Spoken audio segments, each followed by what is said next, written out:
This episode of the Politics program is brought to you by The Contender, the game of presidential debate. Okay, here's the deal. Going over to The Contender right now, thecontender.us. You're going to go to store. Just do me a favor. Just trust me on this. What you're going to buy is the 2016 expansion pack. Oh, my God. $20? 100 new cards, 91 new argument cards, 9 new topic cards, all of them coming from the craziest primary of all time, which, according to the news this week, is now officially kind of, sort of, maybe over. Oh, my God. Listen, if you're going to Origins this weekend, if you're planning on going to Gen Con at the end of July, you gotta have this game. Man, just go ahead and just do me a favor. Head on over there. Thecontender.us got a 5-star rating on Amazon. You can buy it there too, but this is the only place you can get the 2016 expansion. Thecontender.us. And buy stickers or DIAF. Let's take a look at what stickers are in the current pack. We got the Spearmint Nitrate jury head. We got the Jury Please Don't Die in the style of Dare. We've got the Politics cover. So if you like this show, this is where you can get a Politics Dr. Bird cover art sticker. I got a Robot Face Bro, and, come on, man, limited edition Knife Fight Captain Morgan. How else will you get this? The answer, you won't. How much is it going to cost you? 10, 15, 20? Hell no, man. $5 at Stickers or DIAF. I'm getting them out to you the day after you order them. Holy crap, is this a bargain? We send it to everywhere in the world, too. Now, for international, don't worry. You're going to pay a little bit more for shipping, but it is all going to be worth it. You can get your stickers at Stickers or DIAF. And if you like any of these ones in here, you better get them now because this pack will be changing very soon. And this is always the most important, patreon.com/JURY. Hey, remember? Do y'all remember? You know, it was only a few weeks ago, man. We were begging and pleading that we would get to 420 patrons. We were begging you to pay. Now we're at 444, and this is a special number to me, as 44 is, of course, the famous Syracuse number, $705 per podcast. You guys were the people that made the In Your House shows, which are now up on the Patreon right now. You made these possible. This was so fun last week. Not going to lie, very fun to get back into the studio, but I'm very, very excited that I got to go do these living room shows. It was so amazing. Thank you to everybody for making this happen. Again, patreon.com/JURY. That's where you can support the show, not only this one, but also my one mic program, Jury. Hey, speaking of shows, what do you say we go ahead and do one right now?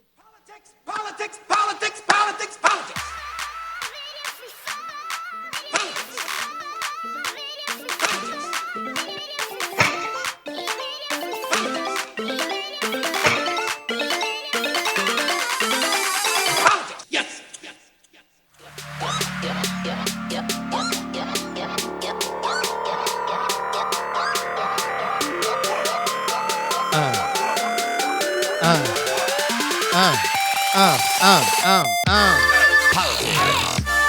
Politics. Doing some live mixing when we do the Politics show.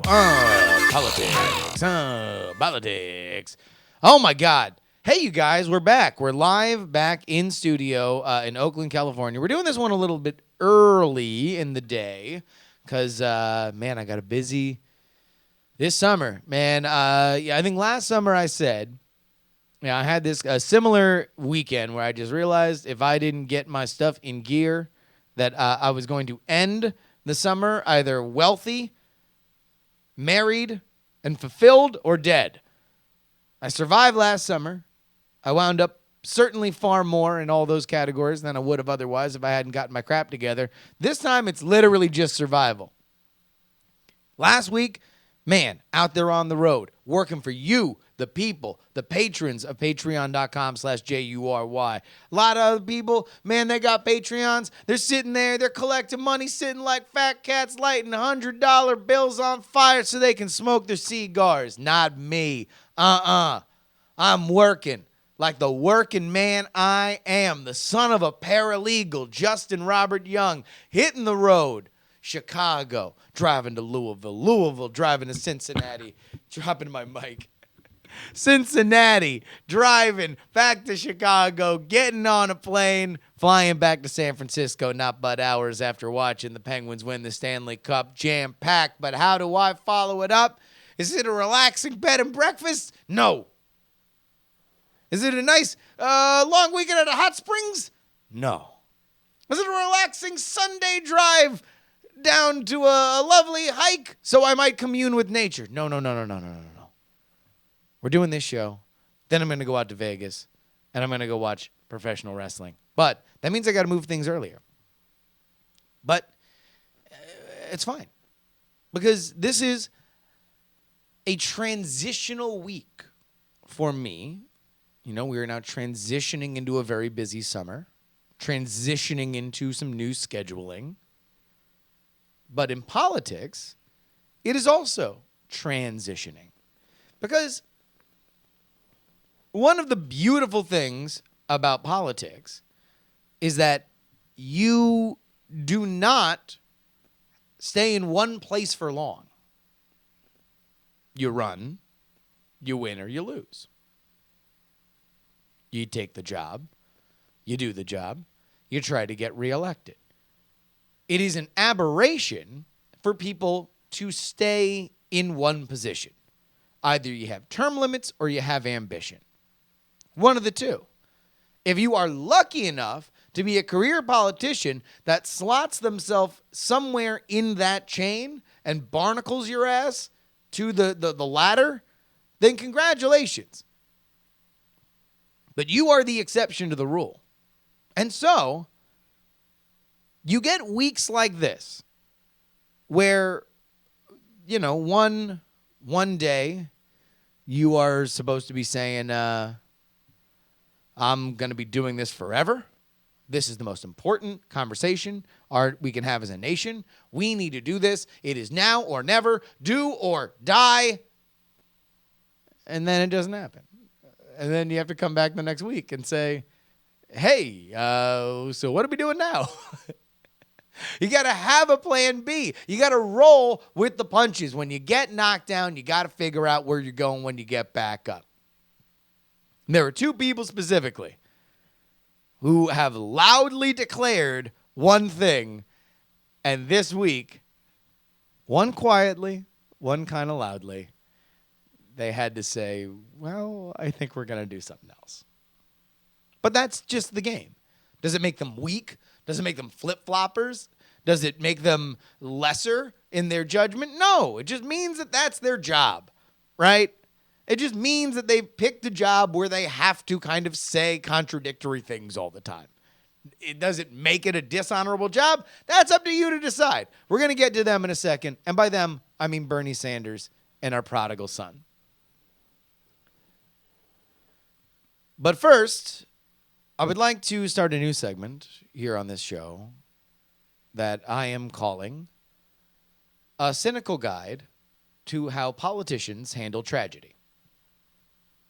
This edition of this horribly cynical and gross conversation is entitled Orlando and You. If you are not up to date, there was a horrifying shooting last weekend in Orlando. I talked about it on the Jury Show.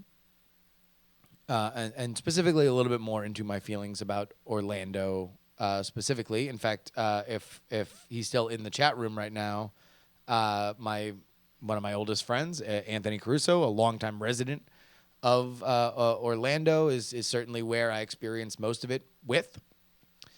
And specifically downtown Orlando, which is a very weird kind of place.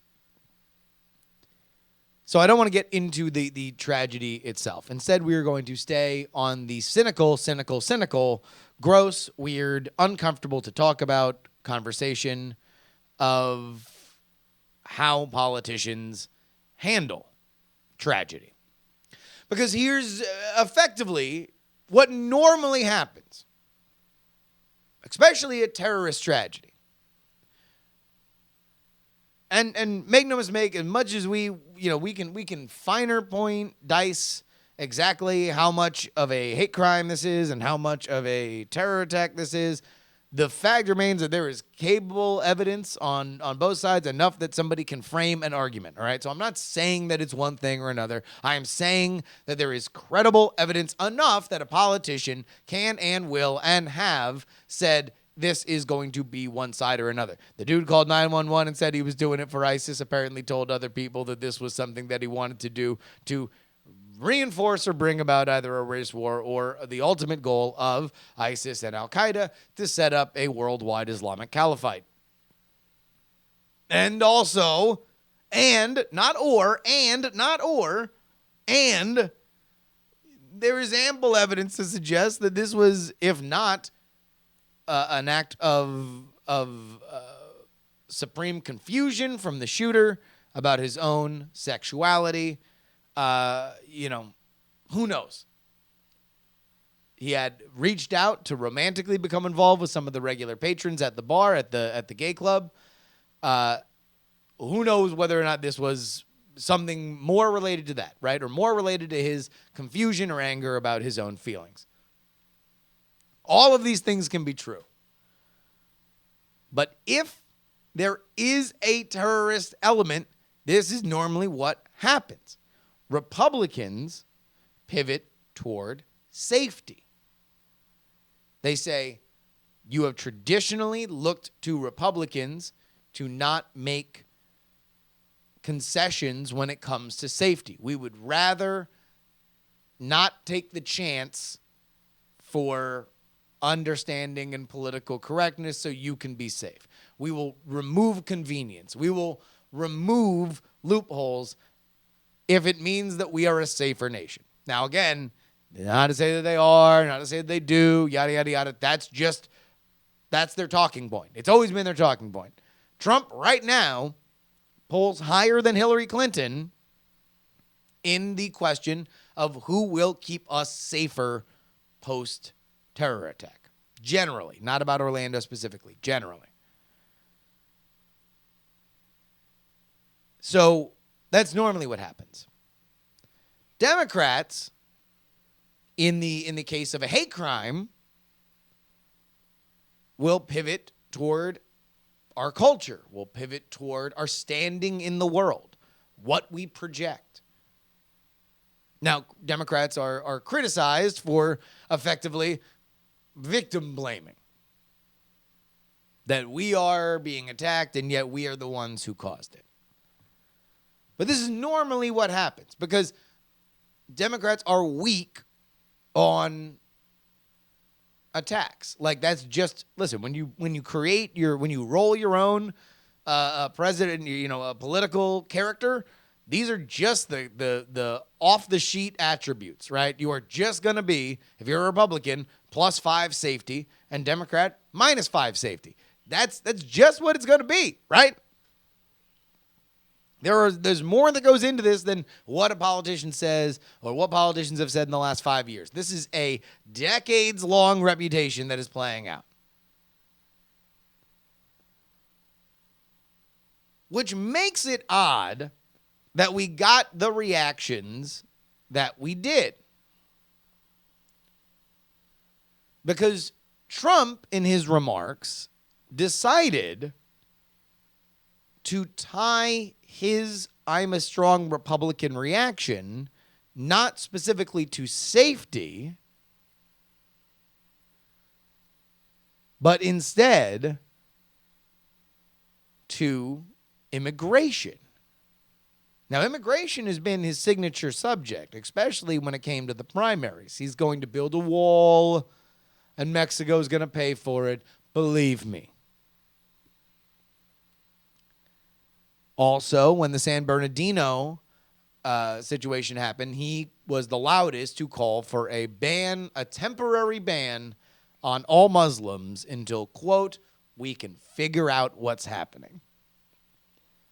Now, I've always found that problematic, not in terms of it as a policy. I have large questions about it as a policy, but in terms of a political messaging, I've never found the phrase "until we can figure things out" to be strong enough past, your initial little spark. Like, that's fine to say the day after the San Bernardino tragedy, right? We just got to put a ban on Muslim immigration until we can figure this thing out, right? And you can point to Europe and you can point to, other situations. You can say, hey, listen, like, we got to do it. But, like, you've had months. So, like, your policy needs to be more advanced now than it was back then. So I've always found that weird. And now I find it very, very odd that he wants to double down on immigration when he, and again, cynical guide to how politicians handle tragedy, okay? This is going to be weird. This is going to be gross. If you just understand, this is the dirty laundry part of this political process. He had a win just saying, I'm going to keep you safer.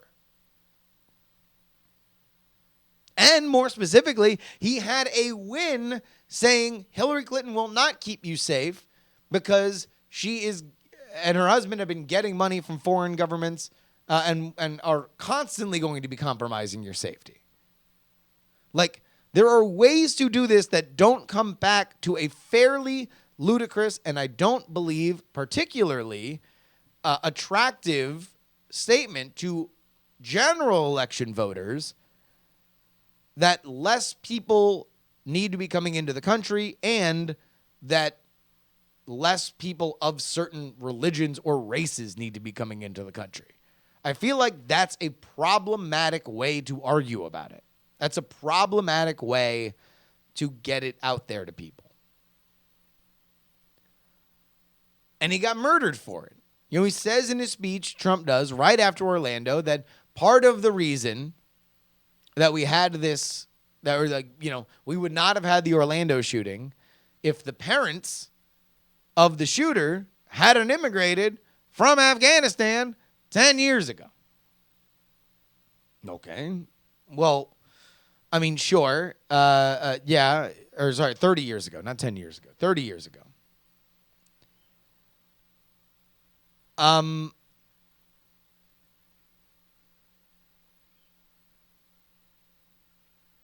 That doesn't really stand up. It doesn't really stand up to think about it for more than a few seconds. Like, nobody is looking at, you can make the argument that, that there is a problem with Mexican immigration. And again, listen, the problem with the immigration conversation is that nobody would argue that it's going great right now, right? If you have a tremendous amount of undocumented immigrants coming over the border, then that means that there is at least a different way that we need to look at it, right? It is not functioning properly. But far more people overstay their visas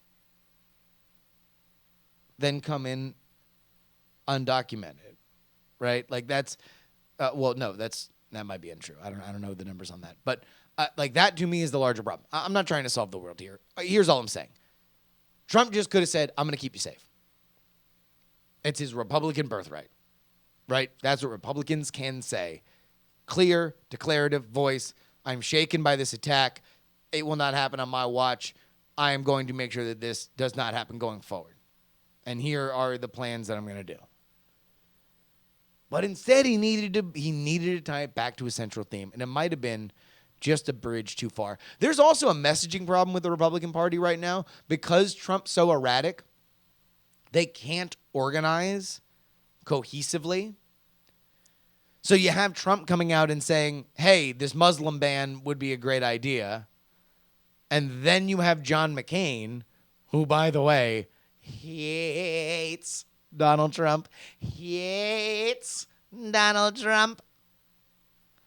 He comes out and says that this is a symptom of Obama's foreign policy. Both would be better served if they were saying the same thing. But because Trump really doesn't care about the Republican Party and really doesn't care about any race other than his own, they're not able to unite. That's something that's interesting to watch going forward. But let's flip over to the other side of the aisle. Because Hillary, number one, plays lip service to her strengths. She plays it far more as a hate crime than she does a Islamic terror attack. And again, she's got enough evidence, certainly, to make that claim. But also pivots toward safety. I mean, like at one point, I don't know who else. Is anybody else saying this? Anybody who listens to other political podcasts, who watches other political shows, is anybody else pointing out that Hillary Clinton is running a Republican campaign? Like, is anybody else saying this? Am I the only person on the planet that is pointing out that literally everything that she is doing is right out of the Republican playbook? And so far, if you look at the polling, it's working. She's doing about as well as she can be. She's making Republican-held battleground states competitive. But she says, I will be the gunmetal gray safety savior for you, Lady America. Don't worry. I am here in my Dolores Umbridge coat. I will make sure that this is taken care of. It continually blows my mind. I just think that, like, she's just screen grabbing. She's like Vining or Snapchatting herself on TV saying these things. Like, like under my administration, we will be safer, right? And just Snapchatting it to like Ted Cruz and just writing on the screen, not so hard, dummy. Like, it's so mind-blowing to me. Especially because last night, we had a little word. A word from a man who has been a huge part of this program. I told you, I think it was last week or 2 weeks ago that, Hillary Clinton's plan, she woke up on Monday and said, goals for the week. Remove my scimitar from my leather case, lop off the head of Bernie Sanders, and throw it at Donald Trump. And so we have the headless horseman, Bernie Sanders, on his live stream last night talking to his supporters and essentially saying it's over. In fact, here we got some here we go. This is Bernie Sanders on the live stream last night. Let's go to some audio. The crickets and the rust beetles scuttled among the nettles of the sage thicket. Vamonos, amigos, he whispered and threw the busted leather flint craw over the loose weave of the saddlecock, and they rode on in the friscolating dusk light. Big reaction. That, of course, is from The Royal Tenenbaums, one of my favorite movies. But there he goes. He rode off. Vamonos, amigos, he said as he put the busted... oh, my God. Here we go. This is my favorite. Vamonos, amigos, he whispered as they threw the busted leather flint craw over the loose weave of the saddlecock, and they rode into the friscolating dusklight. He's done. But here's what you need to know about that live stream last night. Ooh, does he hate Hillary? Oh, my God, does he hate Hillary? Oh, my God, he hates her. hates her. You want to know why? Because if he liked Hillary, if he could stand Hillary, he wouldn't have said boo-boo until he stepped up on stage with her and gave his endorsement. Because that's what you do. It's more of a media opportunity if you go from hating each other on the campaign trail to appearing on stage with each other. That is man bites dog. That is out of left field. That is something that doesn't normally happen. It is compelling. It is interesting. It shows that the person who is endorsing is humble and pragmatic and putting party before person, and it shows that the victor is strong and is watching their enemy genuflect before them. You take the heat out of a hot kitchen if you go on your live stream and say, hey, to all the Bernie or bust folks, I'm done. I'm over. Now, maybe that is strategic. Maybe he didn't want to get booed at his endorsement speech, so he's got to take a little bit of the heat out of the kitchen. Just to prepare folks that, listen, no, like, I know I said I was going to go to the convention, but, like, man, I'm old, and I kind of want to go to Denny's, and I really just want to get a moons over my hammy and just hang out. I just want to, I just want to sit around and not do much. That would be what I would like to do, kind of more than anything. But that's it. That is how Bernie Sanders ends. After all this, after the Bernie Sanders stuff, after all the Bernie or bust stuff, this is how it ends. Not with a bang, but with a whimper. I want to hear from my Bernie readers. My Bernie listeners. I want to hear. I want y'all to write in. Where are you at? I want to know. When we used to do the polls on this show, Bernie won handily all the time. What are you doing? Are you hashtag I'm with her? Are you hashtag on the Trump train? Are you hashtag pulling a Johnson? I want to know.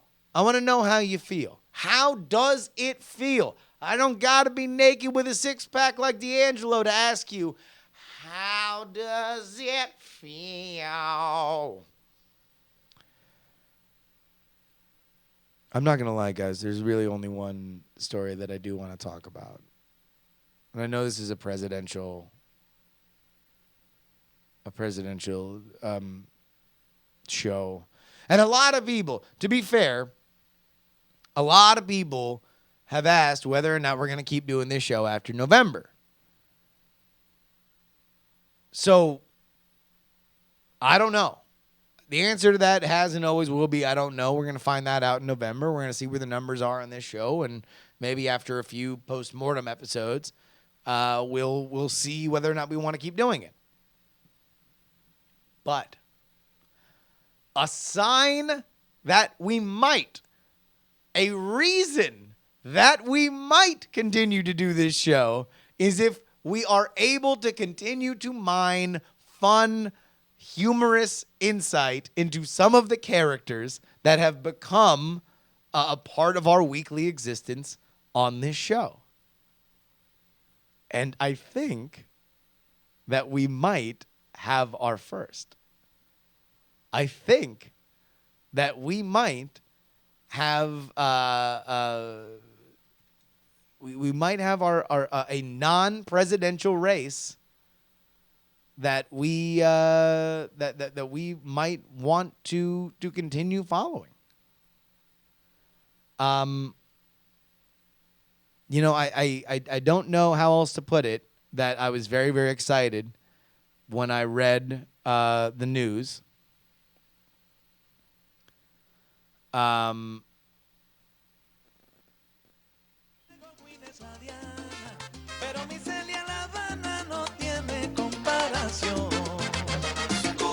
As reported by multiple sources, we have a new entrant into the Florida senatorial race. Ladies and gentlemen, please clear the way for Marco. Baila, baila, baila, baila.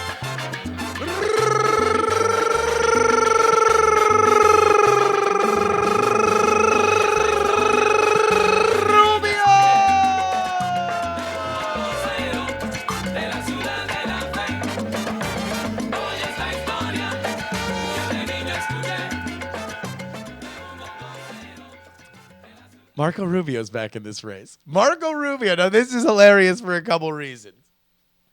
This is amazing and hilarious for a couple reasons. Number one, you guys know that I've been a big fan of I'm so sick of your just raise off my nuts Rubio. Raise off my nuts Rubio. New favorite character. I love his new attitude, right? Raise up off my nuts. That's what I very much enjoy his new attitude. Number two, he has said so specifically that he wasn't running for his Senate seat. He was like, listen, I'm all in for this presidency thing. This presidency thing goes about as horribly as he could possibly have expected it to go. And then he's like, oh, God. At least I'm just going to finish up my time in the Senate, and that'll be it. But a funny thing happened on the way to K Street, where he probably would have just become a lobbyist. Or he would have just, I don't know, opened up a Cuban coffee stand in Calle Ocho. It was a funny thing happened. And that is the subject of this week's most popular segment of this show.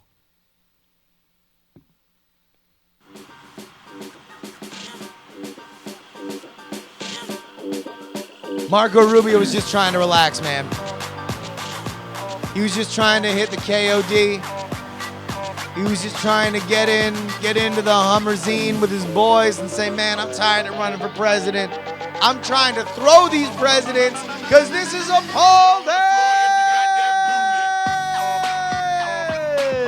dance.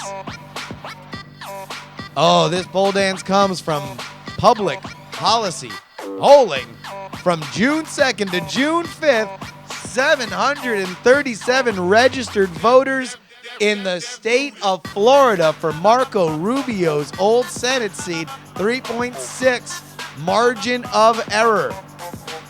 In second, the Republican challenger for the currently held Republican seat with 29%, it is Jolly. But your headliner, she's up in the VIP section of Tootsie's giving Drake a shoulder rub. It is the Democratic challenger.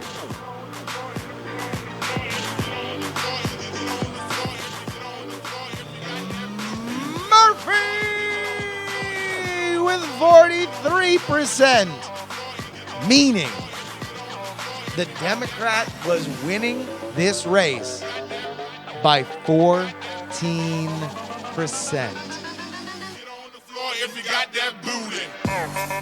Jolly don't have that booty. He is indeed not ready for that jelly. So Marco's there, man. Marco's at the King of Diamonds. Marco's watching this pole dance. And he's like, man, what a crap show. I'm ready to get the hell out of here. Politics for the birds. I'm just trying to throw some ones. Come on, man. I'm just me, Marco Rubio. I'm just trying to get my drink on. I'm trying to wash this taste out of my mouth. I'm done with Washington. I'm done with politics. I am ready to get the hell out. I got a former Miami Dolphin cheerleader for a wife. I got a couple good kids. I'm just hanging out in South Florida trying to catch some highlight games. Meanwhile, his phone rings. It's Mitch McConnell. Marco picks up the phone. Mitch, what the hell are you talking about? Man, I'm trying to see these titties.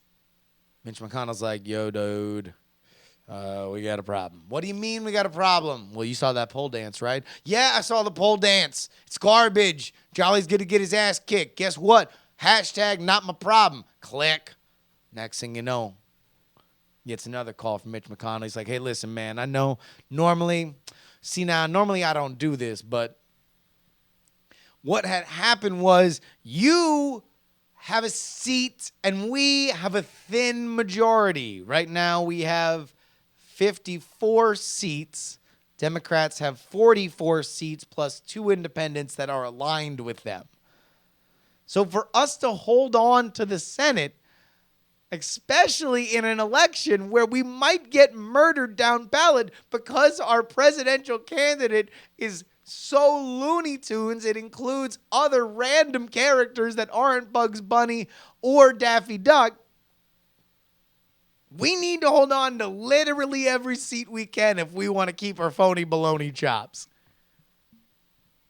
And, you know, Jolly just ain't jolly in it. Like, you know, he's just not hacking it. Now, at this point, Mitch McConnell realizes that Marco hung up the phone about 5 minutes ago, so he calls Marco back again. Marco's like, listen, this is the last time I'm picking up. And I don't mean that like tonight. I mean that like forever. Mitch, how about you just take note for an answer? And Mitch is like, well, I got this other polling. I got this other polling that shows that if you run against Murphy, like you get you wax him. It's over. And so, smash cut to the news today. Number one, David Jolly is no longer running for Senate. He will return to his congressional seat, and he will continue to run for it. And he even says that he has believed for weeks that Senator Rubio will get in. Rubio needs to make a decision within the next 7 days. So by the next time that you hear this podcast, you will know for sure whether or not Raise Off My Nuts Rubio will indeed be back in for the Florida Senate seat. Now, if you're Rubio, you have said repeatedly that you ain't running, but now you're running. So guess what? Again, like I said before, you have picked a job wherein you need to understand that you're not always going to say exactly what you mean, or you're often going to say things that are contradictory to what actually will go on.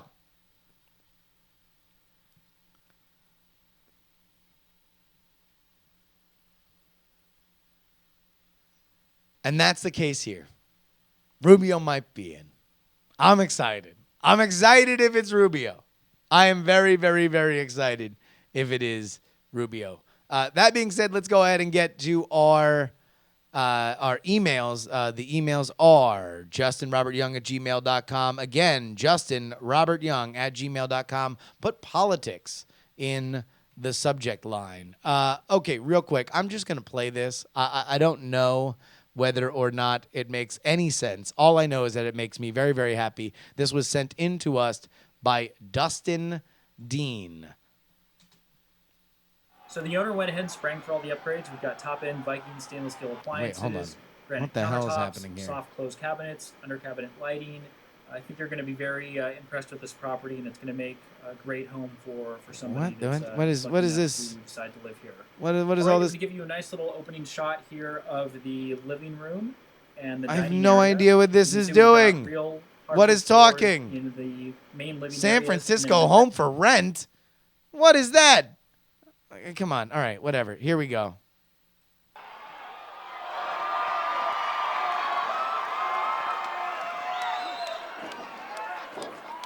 For those of you who are only listening, what we are watching is somebody dressed up as Nacho Libre throwing around a couple luchadors. He is moving very, very clumsily. Now the evil luchadors are above his mask to reveal Mitt Romney. By God, it's Mitt Romney's music.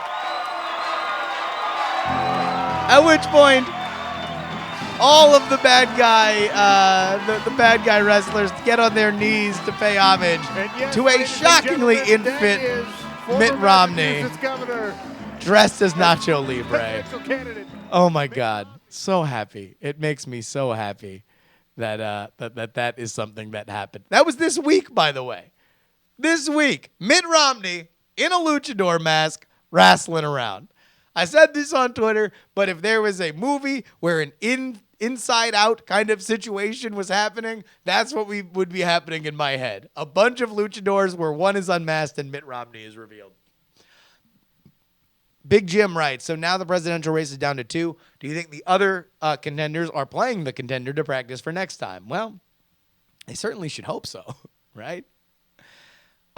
Serious one here from Anonymous Diamond.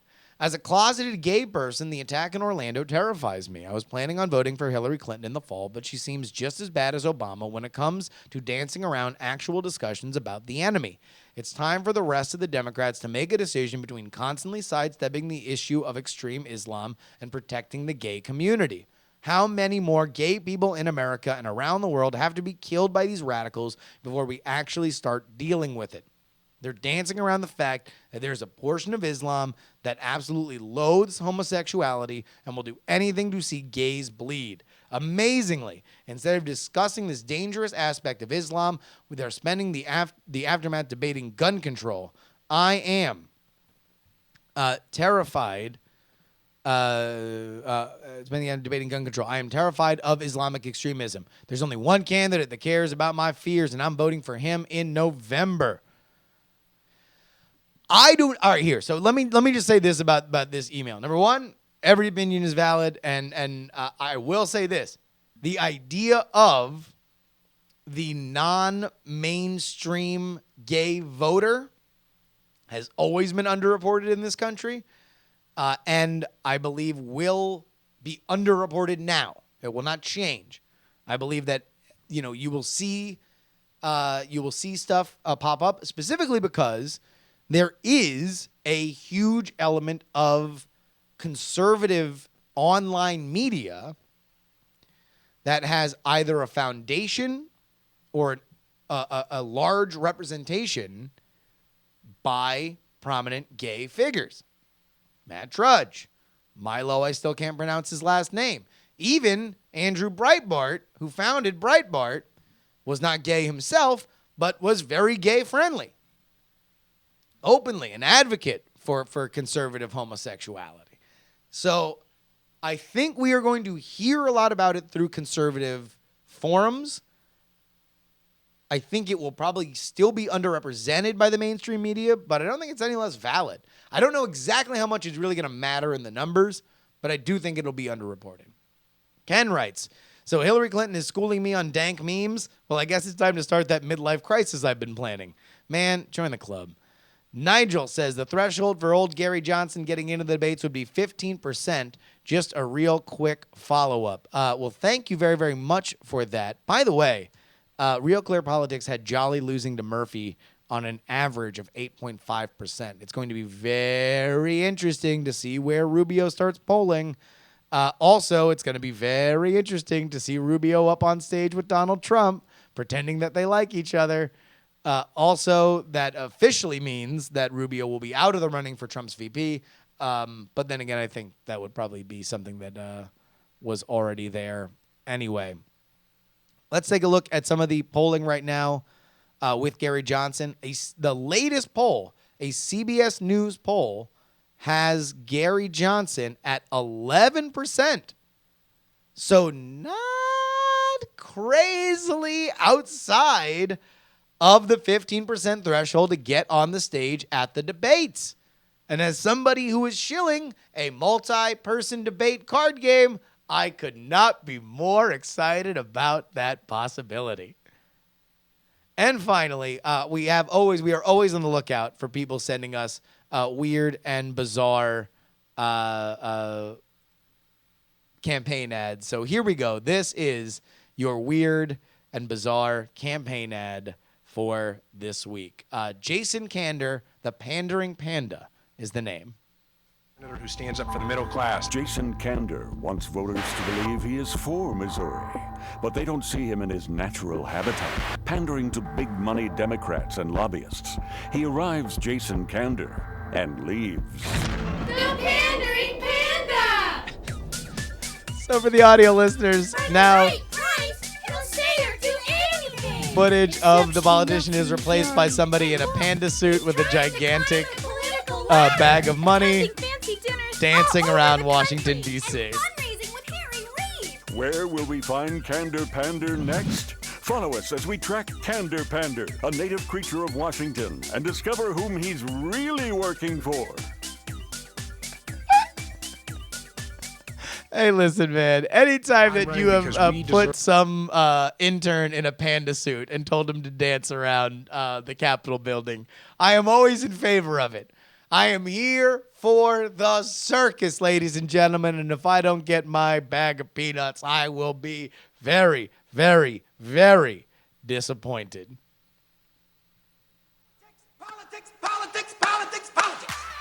Again, you can email us, justinrobertyoung@gmail.com. Put politics in the subject line, please.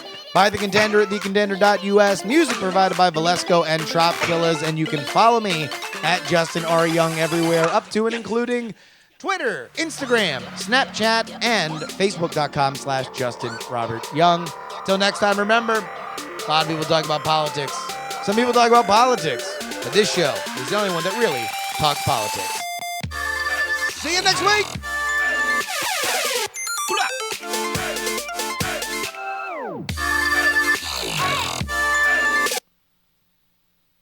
Diamond Club hopes you have enjoyed this program.